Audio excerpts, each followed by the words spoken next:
and silent meditation, I believe. So this is a prayer for the blessing of the fleet, written by Reverend Jeffrey Garrison, adapted for Provincetown by Reverend Kate Wilkinson. This will be followed by our silent meditation, sung Spirit of Life. And we will sing it first in English, and then, since we have learned the pronunciation in Portuguese, we will attempt that right after the English version. Spirit of Life, we give thanks for all those who work at and play upon the seas. We acknowledge our need for the food and products which come from these waters, for the need for goods to be transported across them, and the joy of all who find solace upon them. Yet, we acknowledge the danger that lurks upon the waters, the storms that move across the surface with winds, dangerous waves, and lightning that makes the wet sky appear angry. Give us a clear mind to make responsible decisions and keep us safe when we go out upon the deep. We pray for those who work upon the docks and in the harbor and surrounding ocean with an eye to our safety. Keep them safe as they work with dangerous equipment and are often hurried in their attempts to respond quickly to our needs. Bless their work, their machinery, and their skill, that boating might be safe for all to enjoy. God of the oceans, bless all seafarers as they fulfill their duties and face the dangers of their calling. The sailors and officers of the United States Navy, our Coast Guard and its auxiliary, the harbor master and his assistants, wildlife officers, the men and women who make their lives from fishing, may they be safe on the sea, and may they return to peaceful and calm harbors. We offer our blessings upon all the boats in our harbor and those who sail them, year-rounder and visitor, sport fishermen and those who make their living from the sea, those who captain the ferries from Boston to Provincetown, those who venture out on kayaks and pods of 7-year-olds learning how to sail for the first time. Protect us from the dangers of wind and waves and the perils of the deep, and help us to relax and be at peace when we sail upon the waters. We realize that our beats and our boats are small, and the ocean is large. Help us to appreciate the majesty of creation. Grant us incredible sunrises and sunsets, mysterious cloud formations, enough wind to propel those who depend upon sails to gracefully navigate, and when we are on the waters at night, more stars than we can count. Amen, and blessed be. This reading is a poem written by Harry Kemp, a copy of which was, his version of which was reprinted in the festival brochure this year, and it was published in the New York Times, and he handwrote above it, "For Frank Cabral, who spoke to me so feelingly of his love for the sea." And the poem is called Sea Strength. My strength is from the sea. Although the hills share the vast motions of the earth's embrace, as cloud-surrounded she rolls down through space, the sea such wonder and such song instills. All space between the continents she fills with the great green expanse of her waves' grace, whose thunder and music spume at heaven's face, till over the world's edge their onrush spills. The sea is mine, and my faith is the sea's. I lean on her for strength when I am faint, and her sweet salt seasons my worst distress. There breathes a healing in her wet, soft breeze, and when she breaks in storm beyond restraint, I could kiss death in her dark loveliness. And he writes underneath, signed with the seagull's feather, Harry Kemp. For your generosity.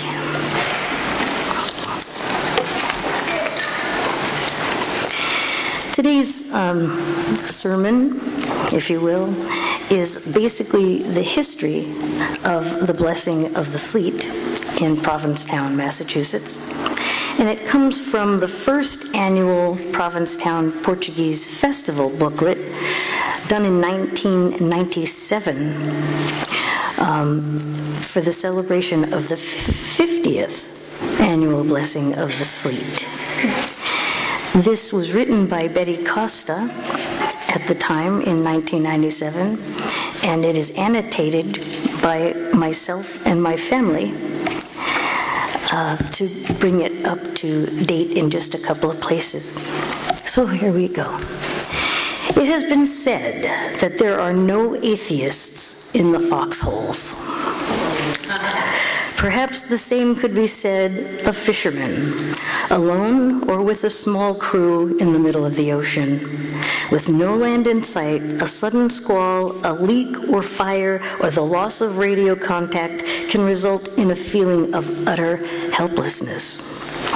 It's no exaggeration to label fishing as hazardous.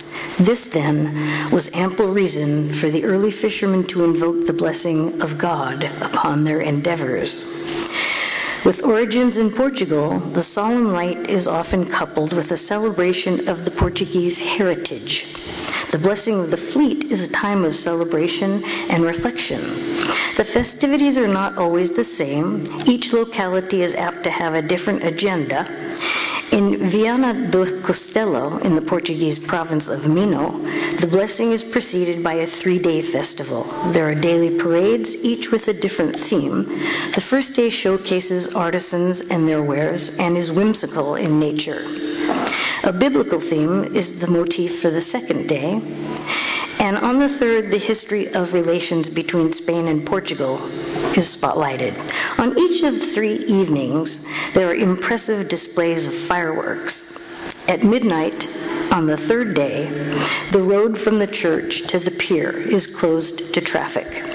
Throughout the night, following an age-old custom, a carpet is laid down using colored sawdust in a myriad of colors and patterns, and the road on which the procession will proceed is decorated like this. It is strikingly beautiful. Having witnessed the festivities in Gloucester with Domingo and Edith Codino, Josette Enos, former Gloucester resident, and Arthur Bragg Silva were so impressed that they vowed to bring the custom to Provincetown. They took notes during a conversation with the Gloucester chairman and brought this information home to share with the local fishermen, who were quick to embrace the idea. Serving on the first committee with Mr. Silva and Josette Enos, incidentally, daughter and wife, mother of fishermen, and grandmother to our own piano organ accompanist, Brenda Silva. And Salvador Vasque, Francis Segura, Louis and Fred Salvatore, Joseph Roderick, Joseph Lisbon, Manuel Henrique, Manuel Macara, and George Adams, with Frank Taves and Ernest Carrero as volunteers. These men were a great part of the blessing for many years. Willing workers, they were joined by others as the years went by.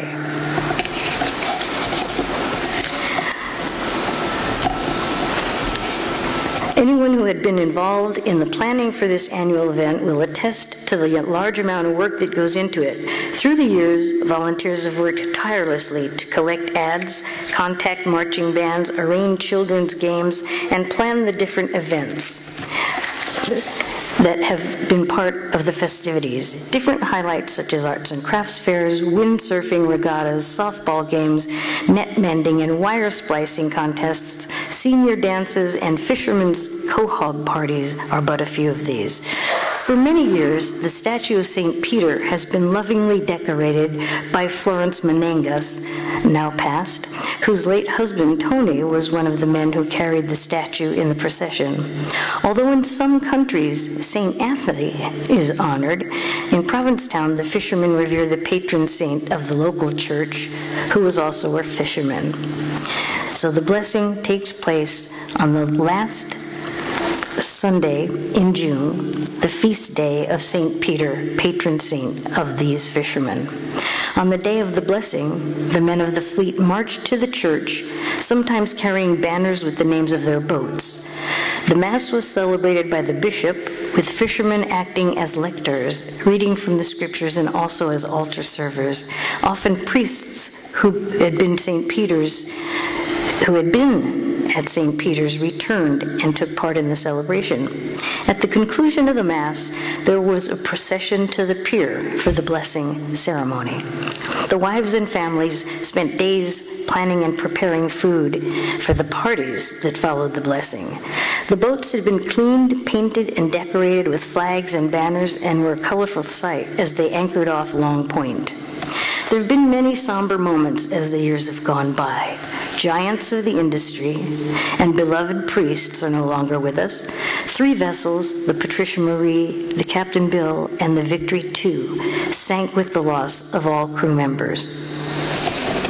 These tragedies rocked this entire community, and the loss is still felt. The annual blessing has involved all segments of the community. Shops have decorated their windows, and it has been the occasion for cookouts and beach parties. Frequently in evidence of some of the related festivities was the Linguiça Band. Clad in embroidered red vests, these men entertained tirelessly, with Franco Resta on the concertina, Anthony Russell on the mandolin, and Loring Russell on the guitar. The last of these men, Loring, just passed maybe a year and a half ago. This group was a hit at many gatherings. Jack Edwards often joined them on the bass fiddle. Throughout the years, the roster of fishermen has changed, as have the types of fish and methods fishing. Smaller crews have meant adopting the old ways. Once known as a whaling town, Provincetown is now known as the foremost place for whale saving and whale watching. Trap fishing is a thing of the past. As fishing stocks have dwindled, regulations have multiplied. Some of these, while meant to preserve and nurture future catches, are especially hard on the small wooden boats that make up most of the Provincetown fleet. Weather is a constant factor, and quotas seem unfair to some. For a number of years, the industry has been struggling to survive. Aquaculture and fish farming are possible ways to satisfy the market for seafood. And now we're going to zero in on a bit of a finer focus, and this is the blessing of the fleet as remembered by 4th-generation native Brenda Silva, granddaughter of Josette Enos, one of the pre-mentioned founders of the blessing of the fleet. As shown in the painting right here by Brenda, the fleet sustains wear and tear from the seas. The fishing vessels show the character of a year's worth of being beaten by the weather, salt, wind, and hard work. Just before the blessing, these boats were hauled out once a year. This was an event that was counted on by all men of the sea. There was a line of vessels waiting for a new coat, a thorough check of every piece of wood and all working parts, a facelift, one might say. With all hands on deck, the boats were pulled up on dry dock. There were 2 boat yards that would receive and repair the boats. The goal, the annual blessing of the fleet, with new paint, new chains, new nets, and whatever else was needed to make the boat seaworthy. It would happen. An expensive but necessary makeover. On the day of the blessing, the boats would don their new, beautiful, crisp white, green, blue, red, and yellow colors. New gear and renewed hope that this would be the year that the catch would be ample and all hands would be healthy and safe. For the best parade, they would be draped with flags, full of family members, all proud to be on this new boat. The only thing missing was the blessing from the bishop. This would complete the old year and start the new. It wasn't long before the rust took hold again and the paint was scraped and the catch of the day would soil the new deck. The character and stories were taking hold again. Everyone hoped this would be a blessing for all, for the men of the sea and for those at home, the wives, the children, and family members who were left behind. After a brief goodbye, the strong women of the sea captains and crew were responsible for keeping the home fires burning and the children safe. No one ever knew how the sea would act toward a loved one. If those men of the sea were fortunate to make another year, the facelift event would happen again. Same time, same place, same hard work, all to be seen this special holy event. All in their newest and brightest colors would be shown to all others. And so it would begin. Another year of worry, another year of hope, and another year of blessings. Bom Festus.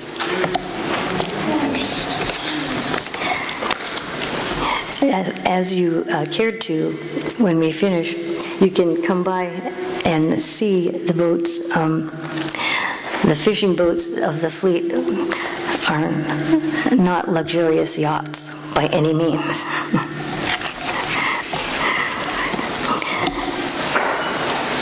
We are going to gather in song again for our final hymn together, and that will be number 136.